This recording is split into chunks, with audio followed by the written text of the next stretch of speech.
Oh my gosh, Karen, this is it. What's it? The show, this is it. This is what I've been looking for the entire time. Oh, that it. Yeah, this is it, right? The it. The it. People who listen to the show know it. I'm all about finding proof, tangible proof. Like I could see it, I can touch it, I can taste it, I can feel it. I thought you were starting to get a little bit better off that. Well, I am, but it's always nice to get the actual, like in your face proof. Mm. And this is it. Now, I mean, I'm so excited. Like, I don't even know. Like, I'm jumping around. Like, we just did the recording, and now we're recording this because I was too excited. Like, I'm giddy. With what we're about to reveal. Okay. Now, we need to warn you. This is a little bit longer of an episode. It's actually quite a bit longer. Quite a bit longer. It's our longest episode to date, but it is chock full of stuff that you're going to want to stick around for sure. Absolutely, especially if you have a few doubts here and there. Yeah, if you have any doubt whatsoever, about the fact that this stuff really exists or not, this is the show that may just put all those doubts for you to rest. And I don't say that lightly because I started the show with big time doubts. And we're going to reveal some information that has never before been revealed. Not like this. Not like this, exactly. We have a doctor coming up that actually, well, I don't want to spoil it. Stick around. It's long, but it is worth it. We promise you. I am so flipping giddy, Karen. I can't contain myself. I know. All right, let's just start the show. Here we go.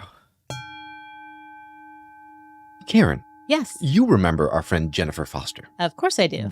Right. Of course. I mean, her interview was astounding. It really was. She's the person, and if you haven't heard the interview before you listen to this one, go find hers and listen to that one first. I promise you'll get a lot more out of this interview if you do that. But she's the one who just up and had to travel the world because she was awakening spiritually and didn't know how to handle it. While she was doing that, she gained ability after ability. Now, in her search, she found, or maybe a doctor found her, that asked her to map her brain while she was performing these abilities. That's so interesting. Yeah, it absolutely is. And the best thing is that we've got both of them on the show today, and the doctor is going to reveal what his findings were on the show. So this was one you don't want to miss. Stay with us. We'll be right back here on the Skeptic Metaphysicians. My name is Will. And I'm Karen. And unlike Mulder and Scully, we both want to believe. So we've embarked on a journey of discovery. We've talked to people deeply entrenched in the spiritual and metaphysical world. We've thrown ourselves into weird and wonderful experiences. I even joined a coven of witches. And wait, you joined a coven? Yep, all in the interest of finding something. Anything. That will prove that there's something beyond this physical, three-dimensional world we all live in. This is the Skeptic Metaphysicians.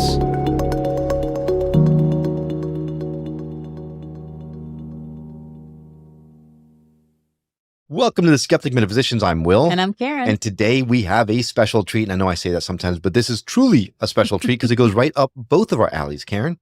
Right? We've got Jennifer Foster, who is a channel, a medium, a healer. She works with spirit energy. She also has a spirit family that helps others emotionally, energetically, physically, and spiritually. But it wasn't always this way. She was and still is a very well-respected broadcaster in the production industry. And she understandably was a little hesitant, freaked out when she started her spiritual awakening started happening. So that's a little bit of background. She traveled the world looking for answers as her abilities turned on one by one. And her latest adventure took her to Dr. Tarrant, who has now successfully mapped her brain while performing her abilities. And Dr. Tarrant, well, he's a founder and director of Psychic Mind Science and the Neuromeditations Institute in Eugene, Oregon. He is a licensed psychologist and board certified in neurofeedback. He specializes in teaching, clinical applications, and research combining technology-based interventions with meditative states that improve mental health. And his research focuses on exploring brainwave changes that happen as a result of non-ordinary states of consciousness and PSI-related abilities. I was going to say psi-related abilities, but I don't know if that's true. And he's also the author of the books Meditation Interventions to Rewire the Brain and Becoming Psychic. I am so flipping excited to welcome Dr. Tarrant and Jennifer Foster to the show. Thank you guys for both coming on. Oh, it's so nice to be here. Thanks for having us. Yeah, for sure. I appreciate the opportunity. Well, I would say the opportunity is ours because having, okay, let me back up because I'm a little too excited. I know. I feel like we should have that applause when they're here. I know. So the reason why I'm so excited, Doc, is because Jennifer was one of the first people that we had on the show that was helping us to understand this non-ordinary consciousness experience that people are having. That works really well, except when you're really pragmatic and you have a hard time wrapping your head around things. So then to have someone like you who has spent many, many years researching this, and actually now you've taken Jennifer and had her channel, and you had this thing on her head and you mapped her brain, and we are going to find out what was happening in her mind, that is super exciting. I got to tell you, that is evidence, right? That we've been looking for, that there's something happening that's not usual, right? Right. Yeah. I mean, it's tricky, right? Because I can't necessarily look at the brainwaves and say, well, this proves something. And at the same time, some of the patterns that we saw are very significantly different than kind of just a normal state of consciousness. So something's happening for sure, right? We can absolutely say that. Right.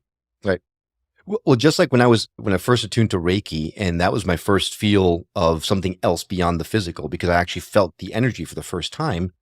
This is a way for us to see that for sure there is something out of the norm happening here. So to me, that's super exciting. That's tantamount to proof as far as I'm concerned. Yeah. Because you need that proof. Yes, you too. Yes, him too, Karen. Yes. I needed that proof. This is why I really Yeah. And, there's a big part of me that says, I just want to see what my brain is doing when I'm not really here. When I just kind of step aside, I'd love to see what's going on with my brain. My mind is doing very different things now. And so being able to work with Dr. Tarrant and have him do that, the EEGs and the brain mapping and the other work that we've done together was just such a relief to me, really. It was a validation. And he's explained to me so many times what statistically significant means and this and that. And a lot of times my eyes just kind of glaze over, but then I look at the images and go, okay, that makes sense. So we've had that opportunity. Well, I like the term statistically. Oh, never mind. I'm not going to do that. Because I do. I like the probability of that being something significant is huge. So, and I can only imagine the validity that brought to your experience. Because I remember when we last talked, you were at first questioning your sanity for a while with all this kind of stuff. And we've heard it from other people afterwards too. So, sure. Yeah. And I think that's pretty typical. And Dr. Tarrant can speak to that too with other psychics, mediums, channels, healers. When the abilities turn on in such a dramatic way, it's very disorienting. And I think we're all searching for answers and learning to discern energy. And that takes time. And it's been 2 years since we spoke last. So there's been an extraordinary amount of experiences that I've had and validation in some cases, just working with people, being able to see the results and knowing that I am definitely channeling. It's not that you're not making it up or something. Question of that anymore. That there's not a question of that, but understanding the mechanics of it is what's interesting to me. How is it possible that our brains are able to do this? And that's what I find really fascinating about Dr. Tarrant's work and the book that he just recently released, which is called Becoming Psychic. And he's worked with lots of different mediums and channels. And what's been great for me is to be able to talk with him and say, this is my experience. And he'll say, oh, that's interesting because that's very similar to what so-and-so would say. So it is nice to see that there are some things that are kind of lining up here that are consistent. And then we all have our own way of doing this, right? We're all individuals. So we all have our own way of being able to work with the energy, to process the energy, to be a vessel for this energy. And so, yeah, it's becoming much more normal and natural for me now. And still, it's still a little strange. Still out there, still woo. Yeah. Wow. There absolutely. were, Well, I want to get into the whole what's going on in your brain, and we have some really great images. Before we get into that, it has been 2 years, and you said you've had some significant experiences that have happened.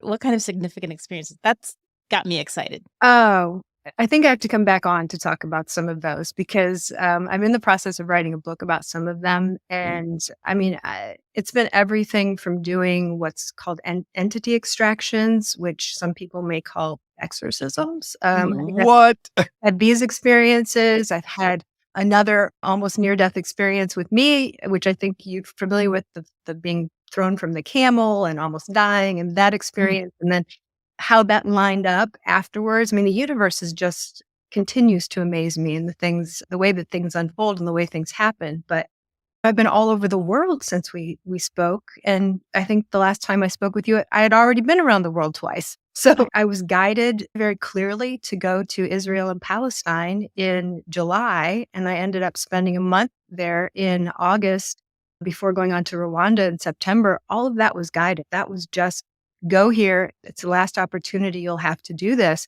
And now look at what's going on in that part of the world. Yeah. So there are so many things and experiences like I've really been living in these villages where I travel to and where I go to. And part of it is because it's very natural to be able to go to a place on the other side of the world and do this work. I don't have to worry about malpractice insurance. I don't have to worry about anybody's not a doctor. I can just sit with people and sense into their energies and beautiful healings happen sometimes. And so I've had extraordinary experiences where I was sitting with 3 women in Morocco and we kind of went around the circle and one had a back problem, one had a knee problem. And I got to the third one and my guide said, just sit next to her for a minute. And I couldn't really sense anything. And she said, just sit next to her. So I did. And I thought maybe it was just to settle my own energies because I'd just done pretty significant work with two people. And when you're in a group, it's a little bit more challenging. And as I sat next to her, my main guide, Adriana, said, she has a baby in her belly. Can you feel it? And now I've never had a baby, so I don't know what that feels like, right? But I was able to sense into my body. So there's so many things like that. I mean, and my psychic abilities have really expanded to the point that I'll know if someone's pregnant and I'll know what the sex of their baby is going to be before I even see them or be with them. It's very strange types of things that have just kind of turned on. And some of them have escalated and some of them have kind of gone back to the point. I think the first time we talked, I talked about 2017 being the years of weird when it just came on full blast, all that psychic knowing. That's back now. And there was a little bit of lull in that as I was opening up to the channeling and as I was really focused on being a trance channel. But now it's pretty turned on. I want to turn our attention now for a minute to Dr. Tarrant, because now we just heard Jennifer talk about all of her experiences, what she's been going through, how things are back and abilities are strengthening and things like that. When you hear someone say that as an academic, you wouldn't think that you would be going, yeah, it sounds right, because you were nodding the whole time as she was talking about, like, it makes sense to you. But was there ever a time when you turned to someone that's saying this to you and went, how did I get here? I'm thinking that right now. How did I get here? Yes. I mean, certainly there are times where this is so weird. How did my career path end up here? And it's interesting because not the same at all, right? But I feel like the universe has kind of put some of these situations in my path. And I said yes. And so it's at least at this point, in the way that I see things and the way that I understand things, it's like, if you say yes, then it sends you to the next thing. And it just kind of keeps unfolding. And for whatever reason, it's starting to feel like maybe this is what I'm supposed to be doing, because so much of this work has just unfolded so naturally and easily, and things just keep kind of landing in my lap. And from the beginning, I wasn't looking for any of this. I didn't set out. I didn't say, you know what I'm going to do? I'm going to go study psychics and mediums. It was. Yeah, I'm not sure that Jennifer was looking for it either. And yet, I was wondering how that first yes felt. Now, so you have studied not just Jennifer, but several people. I've watched a presentation that you've done on these types of things. I even went to your website. I downloaded your You have meditations on your site that people can download for free who will that will activate that parts of your brain that you're using when you're having. I mean, what? You're a doctor. Yeah, I know. And actually, this is why I have two different websites. Is because honestly, and it kind of gets to your initial question just a second ago. Is when I first started being more open about this work and being more vocal about it and putting things out there. To me, it didn't seem like a big deal. It was sure. And not surprisingly, I got some pushback from certain professional communities. And in fact, I got fired from a group that I was working with in Germany, who shall remain nameless, but you can compensate. Right. But it was a group I was working with in Germany, and they were using a lot of my meditation work as part of their programming. And when they found out I was doing this, I got an email from them that basically said, since you're no longer interested in science, we think we should part ways. And I was like, they did not. Oh my gosh. That is all. So first, that you're no longer interested in science. Second, that they did it with an email. How rude. Wow. Wow. I mean, so at that point, my solution or whatever was, I was like, okay, you know what? I'll separate this a little bit.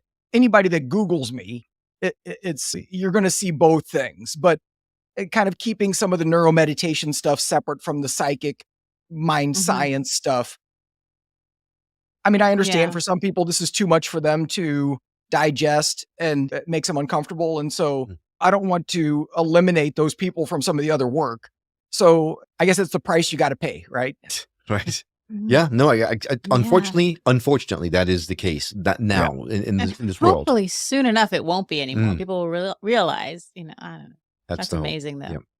You have mapped out all these folks who are using their abilities, and you found some astounding things are happening in your estimation. And we'll go through the results here, but without giving anything away, do you feel that anybody can develop these types of abilities, or does someone? Wait, because for example, Jennifer had a near-death experience. She had an accident that upon hitting her head, actually perhaps might have triggered some of these things to come out. Do I have to knock my head against the wall to start having psychic abilities, or can we develop those? I can help you with that. You volunteered a little too fast, Tarrant. Yeah, I was going to say that's an advanced type of technique, right? But so, and again, this is just my current feeling, and some of it comes from talking to a lot of different mediums and psychics and what their opinion is, but as well as just my own experience is that, yes, indeed, I think we all sort of have this innate ability. I actually think it's a natural ability that we're born with. And I think what happens is that as we get older, as our brain changes, because your brain waves change as you get older, they actually become more rigid, not a big surprise there. And as we develop more language skills and we get rewarded for analysis and for left brain kind of ways of thinking and engaging. And we get told by our family group and our society, that's not real. Don't pay attention to that. I think what happens is the brain starts to essentially inhibit those natural abilities. And so I think the reason that you see a lot of times so Jennifer's a good example, but I've seen lots of mediums and psychics where they've had a traumatic head injury, or they've had a seizure, or they've had some other traumatic event that seemed to trigger an opening of some of this. And there's other research that supports this idea that basically when that happens, I think what you're doing is you're getting the brain out of the way. So if you're lucky enough, I'll put it in air quotes, that type of an injury doesn't create some sort of damage where it's hard to function, right? But it's isolated enough where it disinhibits the brain so that these abilities can kind of come forth just more easily. So I think that's why it's easier for some people than others, right? Is that the brain has an easier way to shut down the parts that are causing problems. Doc, that is the critical point, right? That the point that you just made about stopping the function of certain areas is actually what makes these things happen, which is actually interesting because you think you need to activate some areas, but according to your research, it's actually just the opposite. Jennifer, turning to you, I think you agree that almost everyone can channel, but there's different types of channeling. And I can't imagine anyone who would be better serve to help us understand the differences between those. Yeah, thank you. It's interesting because I did a lot of neuromeditation after my cycling crash to help rewire my brain and to help heal my brain, because I had a mild traumatic brain injury. And also I was having cognitive disturbances. I was having visual disturbances, all kinds of issues. And so in order to heal my brain, I really dove deep into meditation. And so now I see Dr. Tarrant's book and I go, oh yeah, I learned all of this as I was healing my brain. And it's interesting because when I'm doing sessions with people, they'll say, like, how can I do this? Everybody wants to channel. And I'm always saying, be careful what you wish for, right? Yeah, right. And what my guides will tell them sometimes is that they're efforting too much, that instead of efforting, just learn to quiet the mind, quiet your brain, and become the observer. And when you can become the observer, then you can discern energies. And our thinking brains and our imagination want to get engaged in that process. But if you can train your brain, and sometimes it helps to get hit by a van and have the brain. But when you can train the brain to become the observer, and then you recognize that your mind is so much greater than that brain, right? You're really sensing into all of the energies. We're energy beings. So that's what we're doing. We're sensing into energies. And so I think we're all channels. We can all be channels. It's just the difference, I think, is that some have the ability to discern subtle vibrations and really be able to hone in on those. And that takes practice. And sometimes, like what happened with me, all of a sudden just hearing that was jarring, and I had to learn how to work with energy, how to discern energy, how to perceive, receive, discern. Discernment was the big one. Sure. So yeah, there are 3 types of channeling. And so trance channeling is what I do now, which is basically my brain steps aside, and you'll see this in the I think you're going to see it here soon, or Dr. Tarrant's going to talk about it. But my brain just kind of steps aside so that those energies can come through. So I'm really a vessel for those energies. And really, for me, it's become very easy to be able to do that, to just become the observer. And so when I allow the energies to come through, they take over my voice. Sometimes they take over my body, my movement. Certainly when I'm doing healing work, my hands go right to where they need to. I don't control any of it. In fact, my guides say, stay out of the way, stay out of the way, stay out of the way. That's gotta be freaky, right? It's gotta freak you out a little bit. It's interesting because I never really know. Like Dr. Tarrant and I did some work with someone. My hands were in all kinds of different positions. I don't know whether that's exactly where they need to be. I'm not a trained medical professional. I don't know the mechanics of any of this, right? And then I read her feedback just yesterday, I think it was. And she said her hands went to exactly the spot of the concern. How does that happen? I stay out of the way. I just stay out of it, right? And I let spirit guide and do what's meant to do. And those people's higher selves, those humans, they're more expansive. Their energetic selves are in charge just as much as I am. And in that situation, more so in some cases. So I'm just following that energy. So the trance is me just getting out of the way.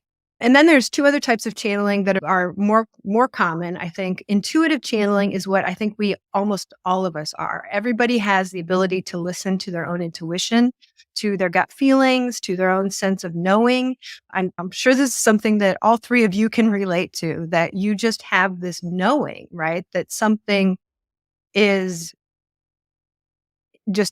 right? And so I think almost everyone has the ability to tap into their intuition. So everyone is a channel because that's coming from our most expansive self. It's coming from our energetic self. And then there's conscious channeling. And this is what I do as a psychic and a medium. And most psychics and mediums and healers do this work. And that's where you receive those downloads of information. So you're connecting with spirit or the energy of people and places and things. And you may not really understand how or why, but you know that you're receiving that information. And so this happens probably with a lot of us also, where we have that really strong knowing. And that's when we're tapping into our clairs, our psychic clair senses. And we can go into what those 6 are if you want, but that is that conscious channeling. And that conscious channeling is where I think we can all evolve and we can all learn and we can all grow. And part of that has to start with meditation because we have to be able to quiet our minds to get our thinking brains out of the way in order for all of that other clear sensing to come through. Right. Yeah. And the clairs, of course, we talked about it a lot on the show. Clairvoyance, clairaudience, clairsentience, all that kind of stuff. So, Yeah. oh my gosh. All right. I have been so patient. I have been sitting on the edge of my seat. I mean, I've got to see these results. And we got to listen to Dr. Tarrant talk about the results. We will not make you wait any longer. And by you, I mean me.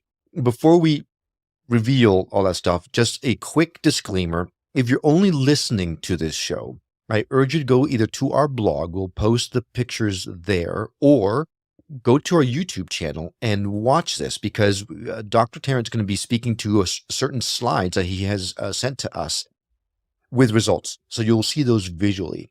But meanwhile, you'll get a good sense as he's talking through it on the audio side. So don't worry, you're not missing out too much, but I do recommend you check the pictures out if you get a chance, skepticmetaphysician.com. I'll remind you that a little bit later on in the show. But okay, Doc, without Let's further do it. ado, Yeah. the floor is yours. What's the scoop? All right. So take it away. The reason I included this image is just so people can get an idea of what it looks like when we're kind of doing these brainwave recordings. So this is a 19 channel EEG cap. So it's measuring and monitoring 19 different areas of the brain simultaneously. And that's really enough to get a pretty good picture of what's going on throughout the brain, as well as different ways of looking at connectivity between parts of the brain. So that was actually, you can see Jennifer's kind of looking off a little bit to the right, which seems to be, we've worked together a few different times now. And that seems to be a way that she naturally shifts her body posture when she starts channeling, kind of shifting her head a little bit as if she's looking to the right. Her eyes are closed, obviously. But this was actually during one of her channeling sessions. Yeah, I remember that look when she was doing it for me on a session. She would do that with her head. So I recognize it right away. Yeah. And so so we actually have done 3 sessions together. And the first one was straight up channeling, right? Just did a couple of baseline recordings because, of course, in order to look and see what the brain's doing during channeling, the best way to look at that is you have to compare it to something else. Mhm. And the most obvious thing to compare it to is to compare it to Jennifer's brain when she's not channeling. Sure. So we did several baselines, right? We did eyes open, eyes closed, sitting, doing nothing. And then we also had her do an EEG recording while she was just having a regular conversation. And the reason that's important is because when she's doing the channeling work, she's also speaking out loud. Mhm. And when you're talking, it interferes with the EEG because the muscle movement and that sort of thing gets picked up by the EEG. And so by having a conversation compared to channeling, we can essentially subtract the two from each other. So in that regard, then you're basically saying, well, what's different between just having a regular conversation and channeling? And so that's actually what we're looking at in this set of images, is the difference between those two conditions. And so I've got the primary EEG brainwaves labeled at the top of these little heads. I left out delta. So usually you'll see from the slowest brainwaves to the fastest, delta, theta, alpha, beta, high beta, gamma. So your brain makes a lot of different frequencies. And what we're able to do is kind of split them apart. So it's a little bit like the colors of the rainbow, right? All the colors of the rainbow have different frequencies. Mhm. And so do your brainwaves. Your brainwaves have different frequencies. So you can think of these like the colors of the rainbow. Some are slower, some are faster. The reason I left delta out is because there was muscle movement involved by talking, and muscle movement usually looks like delta in an EEG. So just to keep it as clean as possible, I just said, let's just not look at that. So the way to look at these brain maps is that any of the areas that are essentially green basically means there wasn't really any significant difference between having a conversation and channeling. It was kind of the same activity. Anywhere where there's brighter colors, yellow, then orange, then red, means there was an increase of that activity during the channeling, and we don't see any of that. Anywhere where there's blues, kind of lighter blues moving into deeper blues, means there was a decrease of activity during the channeling. And so at a high level, kind of looking at this, what you can see right away is that basically everything decreased. So theta decreased, alpha decreased, beta, all of them decreased. And it was the most dominant in the slower frequencies And you can see it largely up in the frontal lobes. In the frontal lobes and kind of maybe leaning over to the left a little bit. So if you look at alpha and beta in particular, actually you can see it in high beta pretty well too, that there's a little bit more deactivation on the left hemisphere for a couple of reasons. So first, I mean, just like we talked about earlier, Jennifer's brain was basically shutting down to some degree, right? Everything was decreasing. So the normal brain functions were reduced, if you want to think of it that way, the way the brain normally operates. And then the areas that showed up the strongest with that were the frontal lobes, which makes sense, right? Because that's like executive functions, thinking, planning, analyzing, all that stuff, which of course, if you're getting out of the way, you're not doing any of that. So it makes sense that all of those functions would shut down. What's interesting is that there is this kind of leaning over to the left side of the brain where you see more deactivation, because that's where all the language centers are. And so it's interesting because in both cases, she was speaking, she was talking, she was using language, but clearly the way she was using language is different. It's different if you're in your normative consciousness and having a conversation, right? Because that involves thinking, planning, organizing your thoughts, listening to the other person, interpreting what's being said, versus allowing the words to just move through you where there's no internal narrative or sort of structure around that. Just so make sure that I understand, because I can be really thick about this stuff, but that slide was when she was channeling Adriana. We all know that Adriana is her main spirit guide. And as she got deeper into it, there was less activity in the brain, which makes sense because she's stepping out of the way, as she mentioned before, and allowing Adriana to come through, right? So that makes sense to me. Now on the bottom below, yes, right, another part of that slide where is highlight on cuneus or something like that, and talk to us about that. Well, the only reason that I kind of put that on there at all is just because the cuneus is, you can kind of see it's high. Well, you can barely see it. It's kind of hidden just a little bit, but it's at the very back of the brain. And so you can see the blues, the really deep blues at the very back. So I was highlighting just a specific area of the brain called the cuneus. And the reason I did that is because on the top images, you really can't see it very well because we're looking at the surface on those top images. And the cuneus is a deeper brain region that we're able to look at with this special imaging technique. And I highlighted that because that was one of the areas that decreased activity the most. And so one of the things that's interesting about that is one of the things the cuneus is involved in is visual processing. And so again, it's kind of like that language thing, I think, right? That when we're engaged in a normal conversation, we're hanging out, even if my eyes are open, we're still seeing things in our head. We're getting pictures in our mind. We're imagining things, especially if our eyes are closed. You're laying in bed before you go to sleep. You're getting pictures in your mind. You're thinking about things. You're remembering things that are visual. It's an active process. And so again, to me, what it suggests is that whatever kind of visual information Jennifer was getting when she was channeling, it wasn't conscious, right? Like that whole thing just kind of shut off.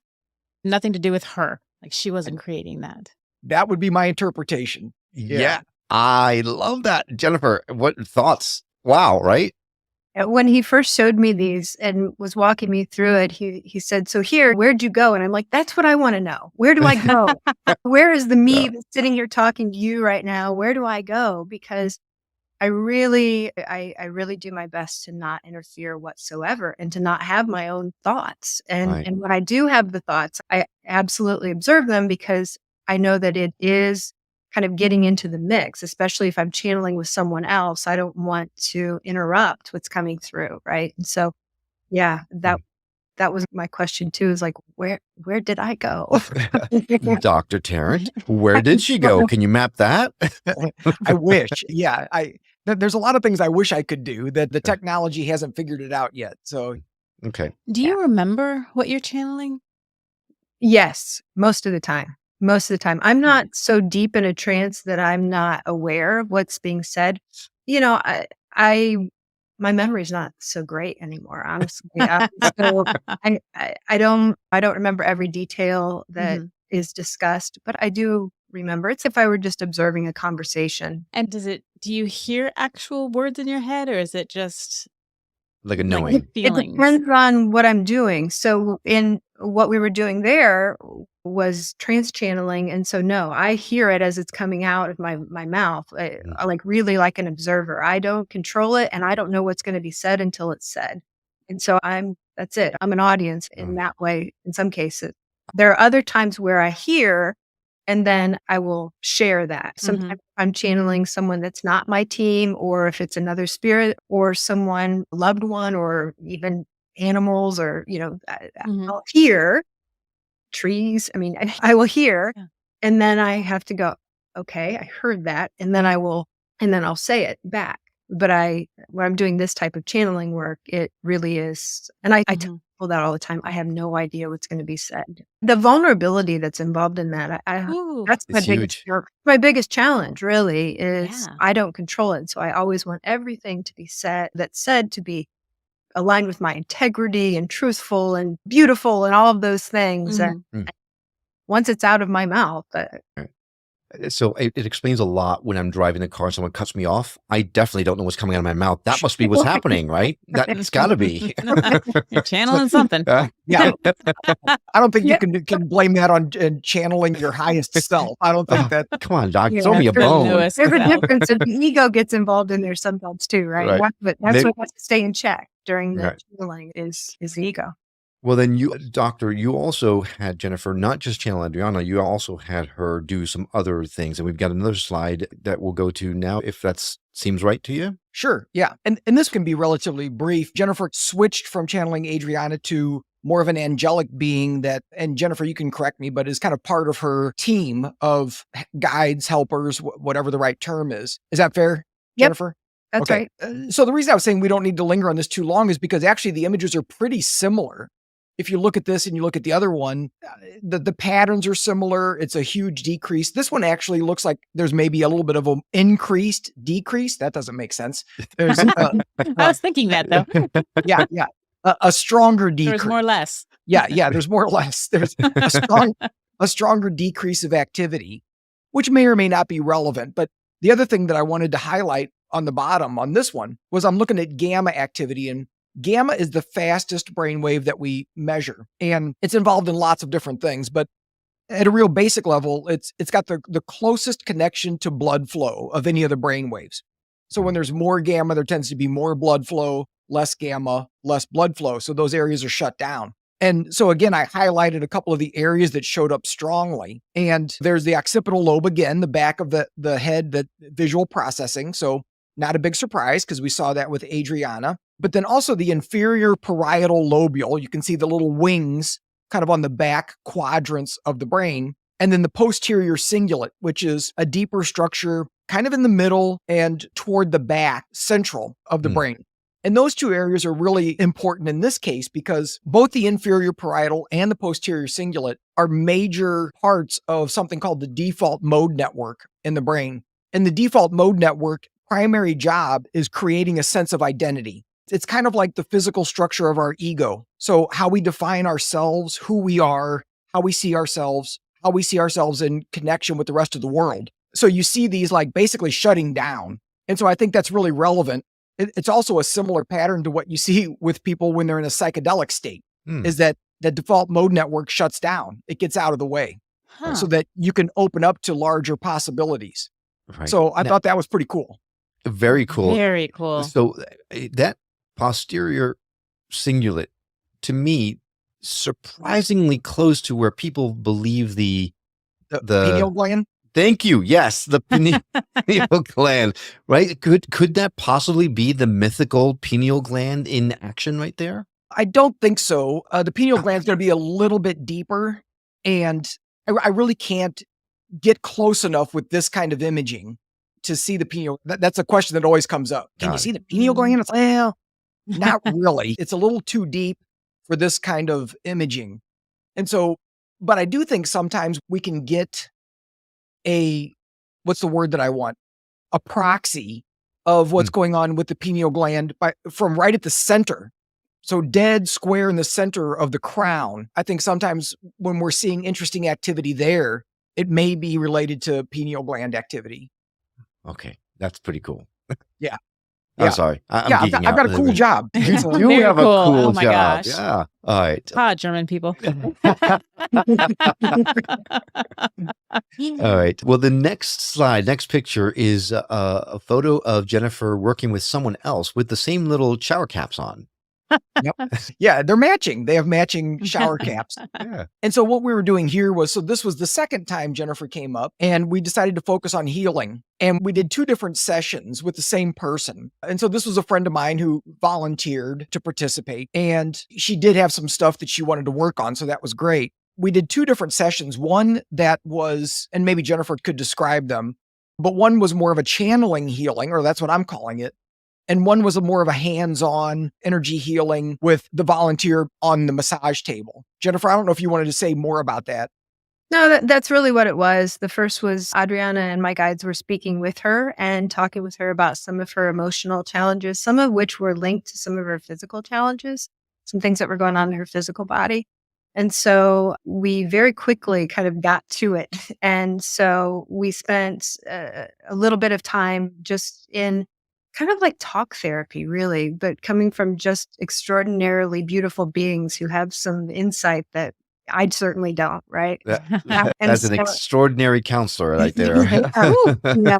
Yeah. So we spent, I don't know, maybe 10 minutes doing that, maybe longer. It could be 10 minutes. It could be 10 hours. I never know when I'm in, when I'm inside, but we spent some time doing that with her. And then, yeah, we did some physical body work, and that was energy work, which was focused on it was cranial sacral work predominantly, focused on her head and her neck. And then also some on her leg where she had a tumor removed many years ago and was having some challenges in that area also. And so in both of those instances, my work when we do that is, again, to stay out of the way. And so I don't really know where my hands are going to go. I just get very still and I listen, and my hands were just guided right to the spots that they needed to be, it was great because a lot of times I don't get this kind of feedback from people, but because we were able to monitor it, and she was also just so gracious to give feedback directly afterwards and to be honest about her experience, which is really important. She wrote a really nice summary of the experience. So that was helpful for me also because my job is to stay out of the way. And so if I'm overthinking it, if I'm over trying to determine what's going on in someone's body, if I start to focus really too much on, okay, we want to heal this person because they're their own best healer, right? It's not me healing them. I'm allowing the energy to travel through me. But if I start to overthink it, then we lose the energy. And so my job really was to stay out of the way. And so Dr. Tarrant was measuring that and also did, in addition to the EEG, there was some kind of a biometric something you did. I don't remember what that was. But That's a very scientific term right there. Yeah, that actually is the technical term for what we were doing. yeah. Something. Yeah, we were using it. It's a device. I actually don't have the results with me right now, but it's called a BioWell. And you may have come across it, but you're basically, it's like using Kirlian photography on the fingertips, all 10 of the fingertips, to sort of extrapolate more about the energy flow in the body. And it's still a technique I'm still trying to get used to. So, but we did a before and after for our volunteer on that. So I still need to dig into those results a bit more to see if there's anything interesting there. Well, it's not like we have a shortage of interesting results to go through. So, Goodness. all right. So then the next slide, which I'm going to put up right Ooh. now, this was healing, right? Healing vibes. Yeah, this was from the first part of that healing, right? The channeling healing, where it was more conversational or talk therapy ish. And I used a different software system to analyze the data, which is why the little head maps look a little different, but the color coding is similar, sort of. So really what we're looking at here is the percent change, the percent difference of the brainwaves. So if you look at the little keys underneath each of the head maps, they're different for each of the brainwaves, depending on how much things changed. So the color coding means slightly different things. But of course, the brighter colors mean there was an increase of activity, and the cooler colors mean there was a decrease of activity. So what was interesting here is this was very different than what we saw with just the straight channeling, where with the straight channeling, that's what I'm going to call it, just hopefully to make it clear, from the first experiment, everything decreased. But when healing was involved, there was actually an increase of activity. And it was especially focused in the faster brain waves. So if you look down in the bottom row, high beta, gamma, and high gamma, these are really fast brain waves. And if you look at the keys underneath them, they were increasing up to 95%, 96%, 97%. Wow. Good God. Yeah, that's a ridiculous increase of activity, oh my right? gosh. And it's in these really fast brain waves. So it's interesting because maybe this is the physical way that we measure things that we say are high vibration, because literally this is the fastest we can measure the brain.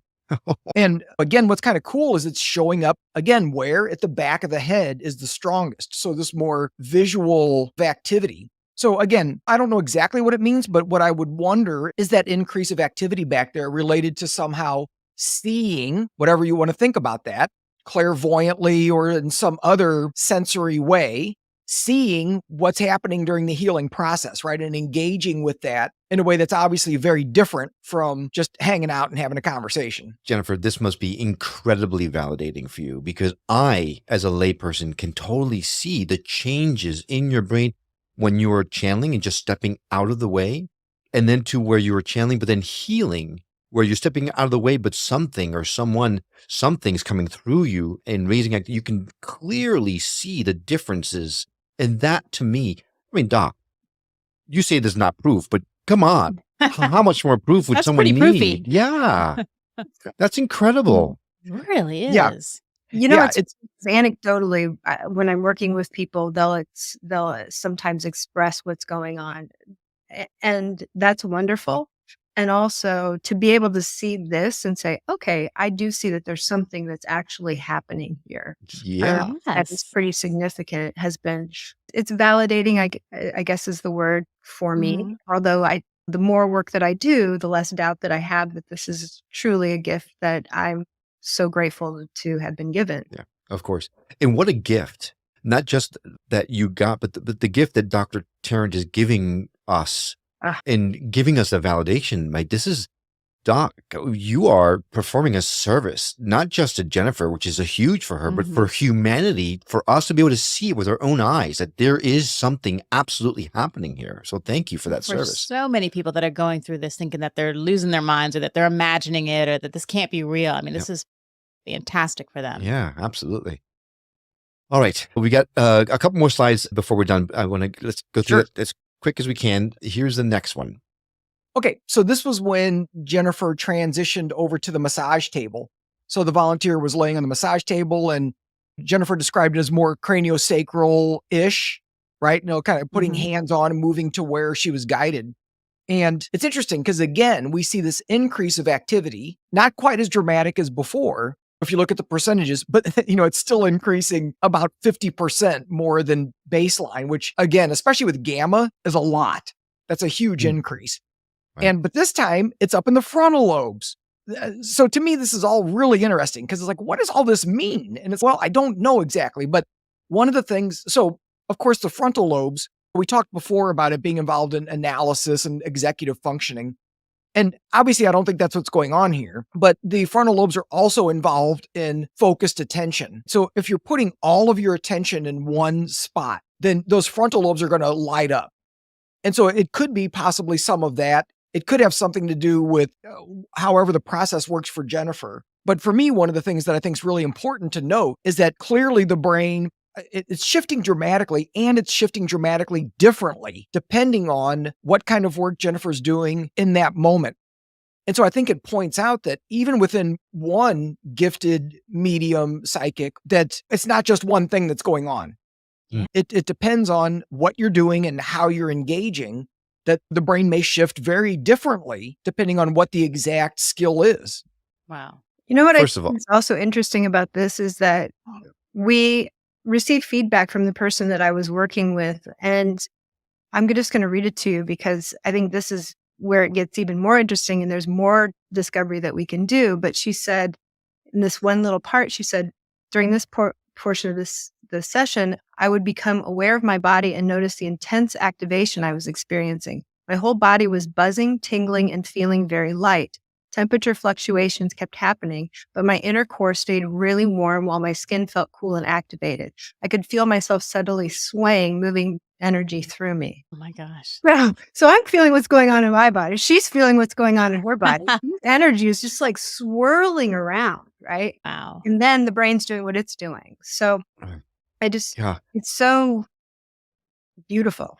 It is Yes. beautiful. And Doc, thank you so much for adding the little noses and ears so I know what's front and what's back. That's what got me first. Okay, I totally get it now. So yes, it's pretty obvious. I mean, it's really cool to see I mean, I don't know. It's just so exciting for me because this is the kind of stuff that I've been looking for, right? The Mulder from the X-Files type. I want to believe, but here is even Scully can see it, right? There's no doubt. There's no doubt here. So we've got one more slide I want to go through, and then Sure. we'll go back to our conversation. But this one really, when I saw this one, I was like, "What?" This one's really interesting because it actually talks about that section of the brain that you talked about in your presentation. That I'm really excited to hear you talk about here in our show. Yeah. So the third time that Jennifer came up, because there's always so many different fun experiments to do. So Jennifer was talking about that sometimes she kind of engages in the channeling through more of an automatic writing process where she'll sit at the computer or write things out and just start writing, but it's not coming from her, right? It's coming from one of her guides. So it's like, well, let's try that. So again, we did a baseline of just having her type, write about whatever. I don't remember what the content was. Just something using your regular normative consciousness, and then do the channeling and compare the two. So here, again, there's a different pattern. And this time there's this huge decrease of activity in that same spot in the back of the head. Again, if you look at the fast brain waves, the gamma and those, they decreased up to 90%. So it's interesting because on the one, during healing, they were increasing by 97, 98%, and now they're decreasing by 90%. That's a huge swing, right? It speaks again to stepping back Yeah, to what's going on. versus stepping forward and healing. I mean, that's. I think it does. And not to get too far into the conversation, but it's interesting too that you see that a lot of those little blue areas of decreased activity are kind of leaning over to the right. If you can see that. Yep, Yeah. absolutely. So it's really getting close to an area that we talk about called the God spot. It's not the Yeah. official term, but there's an there's an area of the brain that's right there that has to do with boundaries between self and others. So when you shut that down, what seems to happen is that it makes it easier to connect to information or energies outside of yourself, right? Like you got to get rid of the boundaries. You got to get rid of the ego boundaries so that you can reach out. And so I suspect that there's actually a piece of that action happening there as well. Oh, wait. So that's where I need to thwack you, Will. Yes. Back of the head. First, Yeah, yes. yeah. But if you're gonna thwack Will, that's where you want to hit him, right here. I want to get him right there. but then second, that is such a profound thing that you're saying right here. With that part of the brain deals with boundaries. So we've talked a lot about we are all one, right? We're all part of a bigger whole. And this seems to prove that what we need to do is reconnect with our collective for things like this to come through. Losing our identity and becoming bigger than we are in order to, I am giddy. This is crazy. You know what is about this and why I really wanted Dr. Tarrant to do the work while I'm writing is because I've been writing this kid show for a long time, right? And I'm channeling a lot of it. And I really wanted to be able to say what's going on because this has been a lifelong goal of mine, right? To write this show.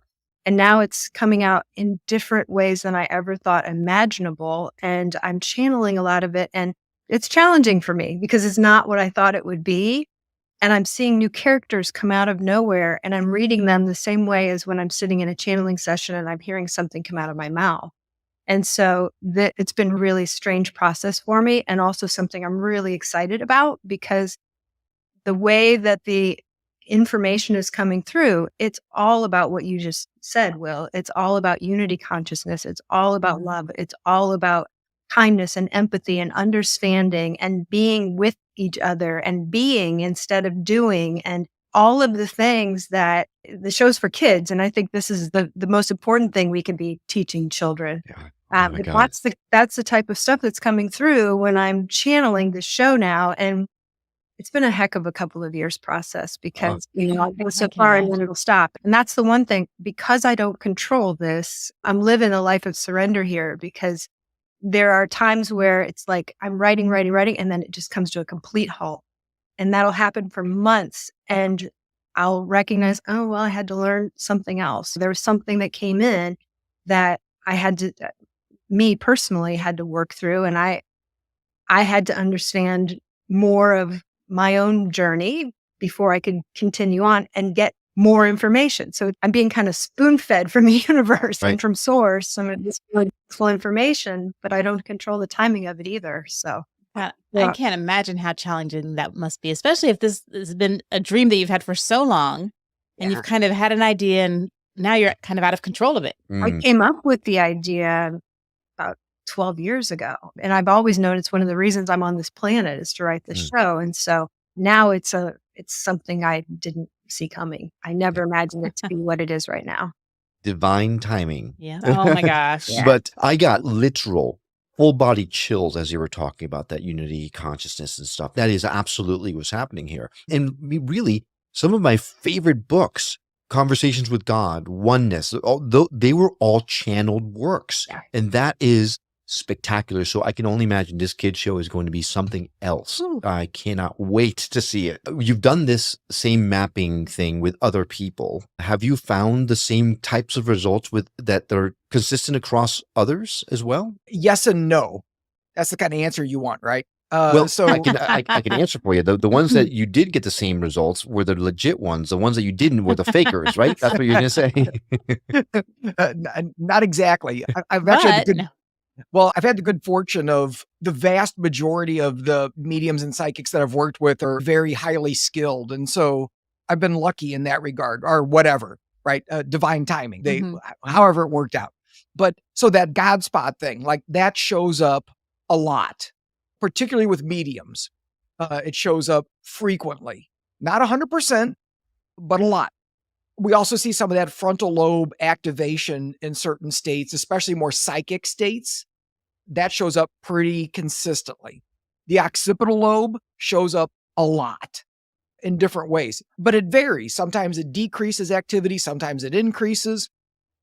And so what I suspect is that there are certain brain regions that are important in this work, but how the medium or the psychic shifts their brain in order to open up varies. It depends on how their brain works at baseline, right? Because all of our brains are different right now.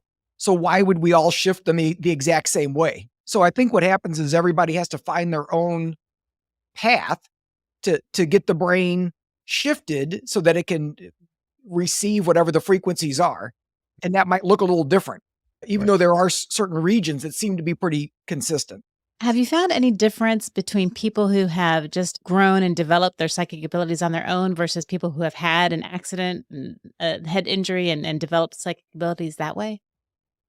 Not so far, but I probably don't have a big enough sample to sort of know that for sure. Mhm. I've probably mapped, 20 different mediums at this point. But even that is not enough, right? Because there's so much variability. Because a lot of people will say, oh, I started doing this when I was 5 years old. And then maybe they also had an accident when they were in their 20s or something. And so it's kind of like, well, what do you do with that, right? Right. Or some people who had abilities and then they spent 6 years of intense training to develop their abilities. It's, well, that might be different than somebody that just has just figured it out, right? As Right. they've been kind of going along. Right. Who knows? I think a lot of children have these abilities naturally, right? And then are conditioned out of them Yeah. and programmed out of them. And I know with my Mhm. own experience, I didn't recognize that not everybody was able to communicate with someone else without words, with their mind. And I really just thought that was normal. I think that when we look at abilities of children, especially, we see that we come in with a lot of these abilities. And then as we are kind of conditioned and programmed through our childhood, we start layering on trauma and all the things that happen to us. It takes us out of our most natural, innate abilities. And so Right. I do think that it's something that we can get back to, though, certainly, without having to have a big bonk on the head. Yeah, it's a fine line between a van hitting you on the street and a death experience. So Yeah. But now I'm curious, doctor, have you mapped any children? Like how young is the youngest person whose brain you've mapped? At this point, for this work, probably the youngest person was 13 years old, but they're also nonverbal autistic.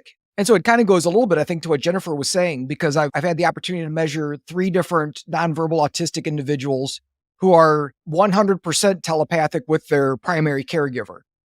And I think their abilities are partly due to the fact that they don't use verbal language. And so they don't have that barrier. I think the verbal language is actually a barrier. It inhibits our ability to tap into certain kinds of information because anytime we use language the way that we normally use language, it's limiting information. So I always use this example, right? Like how many world religions say you can't describe God, you can't talk about God, because as soon as you say anything about God, you've limited God. And it's like pretty much all of them. pretty much all of them, Yeah. right? And it's like chapter 1 of the Tao Te Ching, right? A lot of Vedas too. So- Right, for sure.